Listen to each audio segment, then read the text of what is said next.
వార్తావాహిని ఈ వారం రోజుల్లో జరిగిన వార్తా విశేషాలను మీకు అందించే వార్తావాహిని కార్యక్రమానికి స్వాగతం.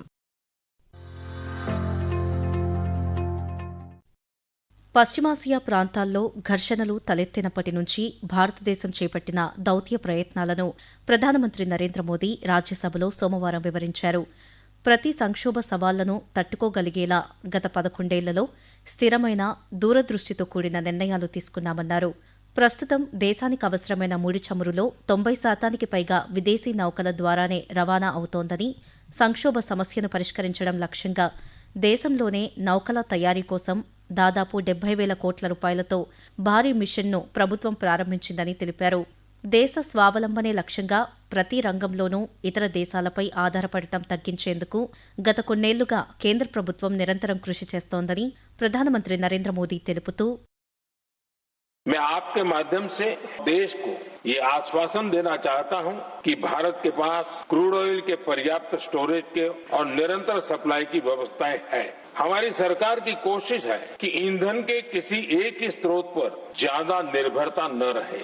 सरकार घरेलू गैस सप्लाई में एलपीजी के अलावा पीएनजी पर भी बल दे रही है. साथ ही एलपीजी के घरेलू उत्पादन को भी बड़े पैमाने पर बढ़ाने का प्रयास किया जा रहा है. बीते वर्षों में सरकार का निरंतर प्रयास रहा है कि हर सेक्टर में दूसरे देशों पर निर्भरता कम से कम हो. हम आत्मनिर्भर हो, यही एकमात्र विकल्प है. పశ్చిమాసియాలో ఉద్రిక్త పరిస్థితులపై అన్ని రాష్ట్రాల ముఖ్యమంత్రులతో ప్రధానమంత్రి నరేంద్ర మోదీ శుక్రవారం దృశ్య మాధ్యమ విధానంలో సమావేశాన్ని ఢిల్లీ నుంచి నిర్వహించారు. ప్రస్తుత సంక్షోభ పరిస్థితుల్లో భద్రతకు విఘాతం కలిగించే చర్యలపై అప్రమత్తంగా ఉండాలని ఆయన సూచించారు. దేశ తీర ప్రాంతాలు, సరిహద్దుల వద్ద భద్రతను కట్టుదిట్టం చేయాలని రాష్ట్ర ప్రభుత్వాలను ప్రధానమంత్రి ఆదేశించారు. అసత్య సమాచారం, వదంతుల వ్యాప్తి పట్ల జాగ్రత్తగా ఉండాలని, అలాంటి చర్యలకు పాల్పడే వారిపై కఠిన చర్యలు తీసుకోవాలని పేర్కొన్నారు. పశ్చిమాసియాలో పరిస్థితులు ఇంకా ఆందోళనకరంగానే ఉన్నాయని, టీమిండియాగా కలిసికట్టుగా పనిచేస్తే ఈ సవాళ్లను అధిగమించవచ్చని ప్రధానమంత్రి అభిప్రాయపడ్డారు. ఈ సమావేశంలో ఆంధ్రప్రదేశ్ ముఖ్యమంత్రి నారా చంద్రబాబు నాయుడు, తెలంగాణ ముఖ్యమంత్రి రేవంత్ రెడ్డి పాల్గొన్నారు. కేంద్ర ఆర్థిక మంత్రి నిర్మలా సీతారామన్ కార్పొరేట్ చట్టాల సవరణ బిల్లు 2026ను లోక్సభలో సోమవారం ప్రవేశపెట్టారు. లిమిటెడ్ లయబిలిటీ పార్ట్నర్షిప్ చట్టం 2008, కంపెనీల చట్టం 2013లను సవరించడమే ఈ బిల్లు ప్రధాన ఉద్దేశం. అయితే ఈ బిల్లును ప్రవేశపెట్టడాన్ని విపక్ష సభ్యులు వ్యతిరేకించారు.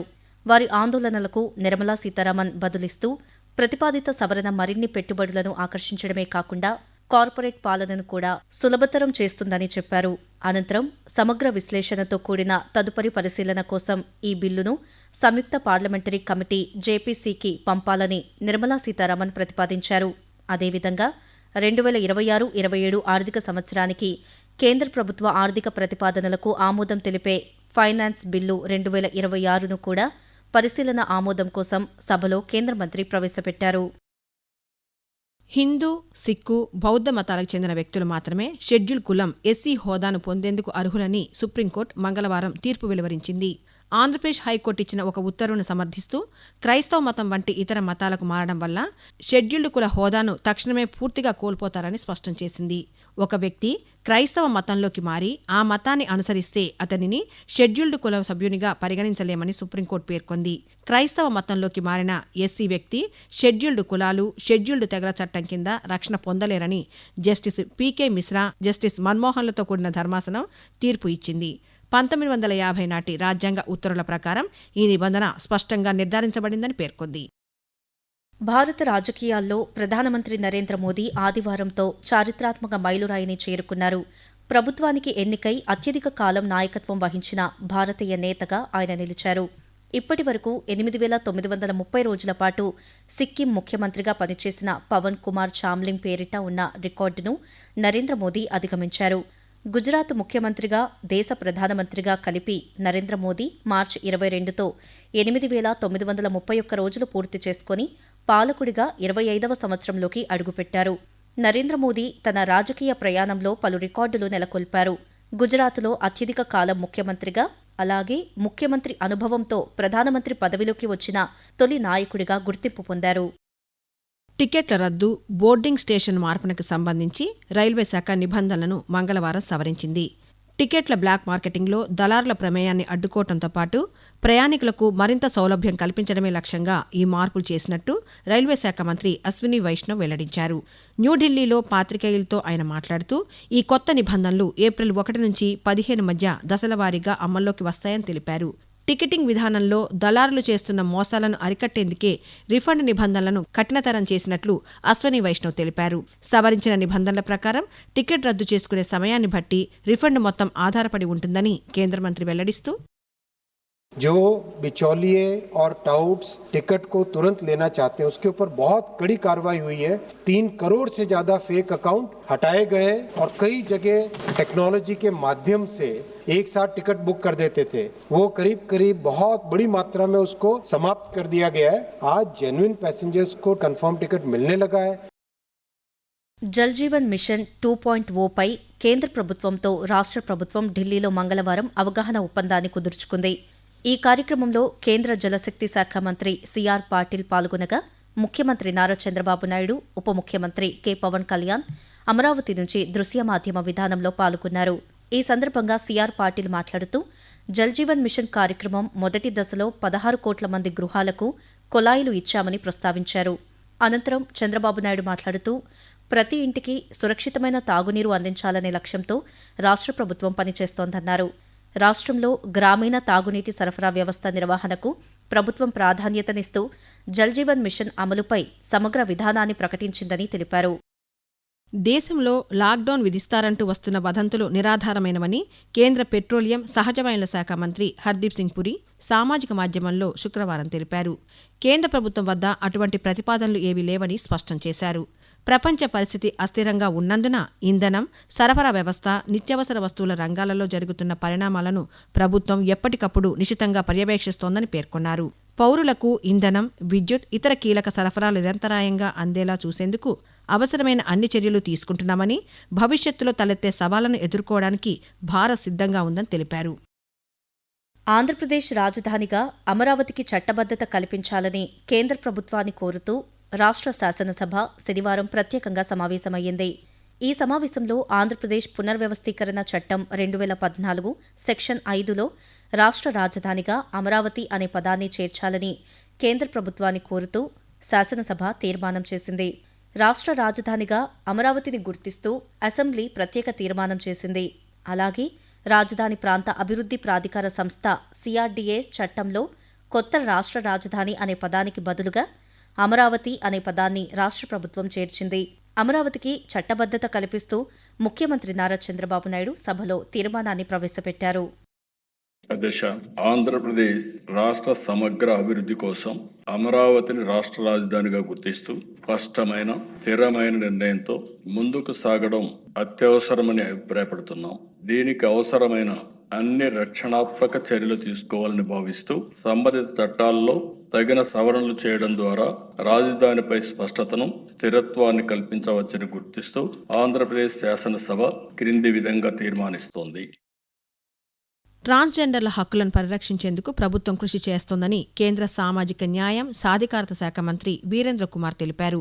ట్రాన్స్జెండర్ల హక్కుల పరిరక్షణ సవరణ బిల్లు 2026ను లోక్సభలో ఆయన మంగళవారం ప్రవేశపెట్టారు. ఈ సందర్భంగా కేంద్ర మంత్రి మాట్లాడుతూ ఈ బిల్లు ట్రాన్స్జెండర్ల హక్కులతో పాటు సంక్షేమానికి వీలు కల్పిస్తుందని చెప్పారు. ఈ బిల్లు ప్రకారం తనను ట్రాన్స్జెండర్గా గుర్తించి ధృవీకరణ పత్రం జారీ చేయమని జిల్లా మెజిస్ట్రేట్కు నేరుగా దరఖాస్తు చేసుకోవచ్చునని తెలిపారు. సామాజికపరమైన ఇబ్బందులను ఎదుర్కొంటున్న ట్రాన్స్జెండర్లకు అండగా ఉండటమే ఈ బిల్లు ముఖ్య ఉద్దేశమని తెలిపారు. ఆంధ్రప్రదేశ్లోని మార్కాపురం జిల్లా రాయవరం వద్ద గురువారం జరిగిన బస్సు ప్రమాదంలో 14 మంది మృతి చెందారు. ప్రైవేట్ ట్రావెల్స్కు చెందిన బస్సు తెలంగాణలోని జగిత్యాల నుంచి నెల్లూరు వెళుతుండగా రాయవరం వద్ద కంకర లోడ్తో వెళ్తున్న టిప్పర్ను ఢీకొట్టడంతో ఈ ప్రమాదం జరిగింది. ఈ ప్రమాదంలో బస్సు, టిప్పర్ 2 పూర్తిగా దగ్ధమయ్యాయి. ఈ ప్రమాదంలో మృతి చెందిన వారిలో 7 పురుషులు కాగా 4 మహిళలు, 2 పిల్లలు ఉన్నారని అధికారులు తెలిపారు. ఈ ప్రమాదంపై రాష్ట్ర హోంమంత్రి వంగలపూడి అనిత మాట్లాడుతూ Within 10 minutes, fire department within 5 minutes, at the same time police department కూడా within 10 minutes వచ్చి ఆ రిమైనింగ్ ఎవరైతే ఉన్నారో క్షతగాతులు వాళ్ళందరినీ కూడా రెస్క్యూ చేసి అంబులెన్సెస్ అన్ని రెడీ పెట్టుకుని అంబులెన్స్ లో కూడా నియర్ బై హాస్పిటల్ కూడా తరలించడం జరిగింది. ఎటువంటి ప్రాణాపాయం లేకుండా అందరూ కూడా సేఫ్ లోనే ఉన్నారు. చిన్న చిన్న ఫ్రాక్చర్స్ జరిగినాయి. వాళ్ళందరికీ కూడా నియర్ బై గుంటూరు హాస్పిటల్ కి కానీ ఎక్కడికైనా షిఫ్ట్ చేయాల్సి వస్తే కనుక ఇమీడియట్ గా షిఫ్ట్ చేసి వాళ్ళందరికీ కూడా మంచి వైద్య సదుపాయాలు కలిగేటట్టుగా మేము చూసుకుంటాం. మార్కాపురం జిల్లాలో జరిగిన బస్సు అగ్ని ప్రమాదంపై రాష్ట్రపతి ద్రౌపది ముర్ము, ఉపరాష్ట్రపతి సిపి రాధాకృష్ణన్, ప్రధానమంత్రి నరేంద్ర మోదీ దిగ్భ్రాంతి వ్యక్తం చేశారు. మృతుల కుటుంబాలకు ప్రగాఢ సానుభూతి తెలిపారు. బస్సు ప్రమాదంలో పలువురు సజీవ దహనం కావడం అత్యంత విషాదకరమని తెలిపారు. గాయపడినవారు త్వరగా కోలుకోవాలని ప్రార్థిస్తున్నట్లు పేర్కొన్నారు. ప్రధానమంత్రి జాతీయ సహాయ నిధి నుండి మృతుల కుటుంబాలకు 2 లక్షలు, గాయపడిన వారికి 50,000 రూపాయల చొప్పున పరిహారాన్ని ప్రకటించారు. న్యూఢిల్లీలో గురువారం జరిగిన సడక్ సురక్ష అభియాన్ 2026 కార్యక్రమంలో కేంద్ర రోడ్డు రవాణా, రహదారుల శాఖ మంత్రి నితిన్ గడ్కరీ పాల్గొని హిందీ చలనచిత్ర నటులు అమీర్ ఖాన్తో సంభాషించారు. రహదారి భద్రతను మెరుగుపరిచేందుకు ప్రభుత్వం విస్తృత చర్యలు చేపట్టిందని కేంద్ర మంత్రి పేర్కొన్నారు. దేశవ్యాప్తంగా ప్రమాదాలు ఎక్కువగా జరిగే బ్లాక్ స్పాట్లను గుర్తించి రహదారి భద్రతను మెరుగుపరచడానికి ప్రభుత్వం చర్యలు చేపట్టిందని తెలిపారు.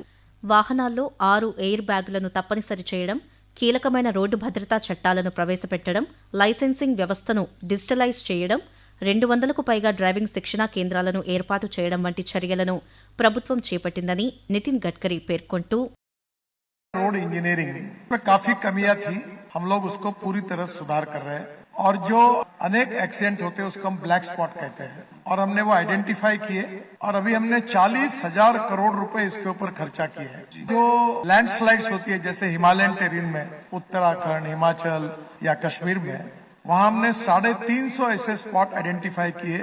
उसमें से 280 स्पॉट को हमने वर्ल्ड में टेक्नोलॉजी का सहयोग लिया, वो भी इम्प्रूव किया. దేశంలో పెట్రోల్, ఎల్పీజీ గ్యాస్ సరఫరా పూర్తిస్థాయి నియంత్రణలో కొనసాగుతోందని కేంద్ర పెట్రోలియం, సహజ వాయువుల మంత్రిత్వ శాఖ స్పష్టం చేసింది. ఇంధన కేంద్రాలలో తగినంత నిల్వలు ఉన్నాయని, ఎక్కడ కూడా పెట్రోల్, డీజిల్, ఎల్పీజీ కొరత లేదని గురువారం విడుదల చేసిన పత్రికా ప్రకటనలో తెలిపింది. సామాజిక మాధ్యమాల్లో పెట్రోల్, డీజిల్ కొరతపై వస్తున్న వదంతులను ప్రజలు నమ్మవద్దని విజ్ఞప్తి చేసింది. భారతదేశంలో పటిష్టమైన ఇంధన భద్రత ఉందని తెలిపింది. దేశీయ రిఫైనరీలు ఉత్పత్తిని 40% పెంచడంతో రోజువారీ ఎల్పీజీ ఉత్పత్తి 50,000 మెట్రిక్ టన్నులకు చేరిందని, ఇది దేశ అవసరాలను 60% పైగా తీరుస్తుందని వెల్లడించింది. నిల్వలు లేదా బ్లాక్ మార్కెటింగ్ను నివారించడానికి రాష్ట్ర ప్రభుత్వాలతో సంప్రదించి వాణిజ్య సిలిండర్ల కేటాయింపులను 50% పెంచారని తెలిపింది. విశాఖపట్నం ఉక్కు కర్మాగారాన్ని ప్రైవేటీకరించడం కానీ, స్టీల్ అథారిటీ ఆఫ్ ఇండియాలో విలీనం చేసే పరిస్థితులు ఉత్పన్నం కావని కేంద్ర ఉక్కు శాఖ సహాయ మంత్రి భూపతిరాజు శ్రీనివాస్ వర్మ స్పష్టం చేశారు. శుక్రవారం రాజ్యసభలో వైఎస్సార్ కాంగ్రెస్ పార్టీ సభ్యుడు వైవీ సుబ్బారెడ్డి అడిగిన ప్రశ్నకు ఆయన సమాధానమిచ్చారు. దేశంలో ప్రభుత్వ రంగంలో పనిచేస్తున్న అన్ని ఉక్కు కర్మాగారాల మాదిరిగానే కొన్ని కార్యకలాపాల కోసం కొంత ఏజెన్సీల సాయం తీసుకుంటున్నట్లు చెప్పారు. రాష్ట్రీయ ఇస్పాత్ నిగమ్ లిమిటెడ్ ఆస్తులన్నింటినీ ఆ సంస్థ శాశ్వత ఉద్యోగులే నిర్వహిస్తున్నారని ఆయన తెలిపారు.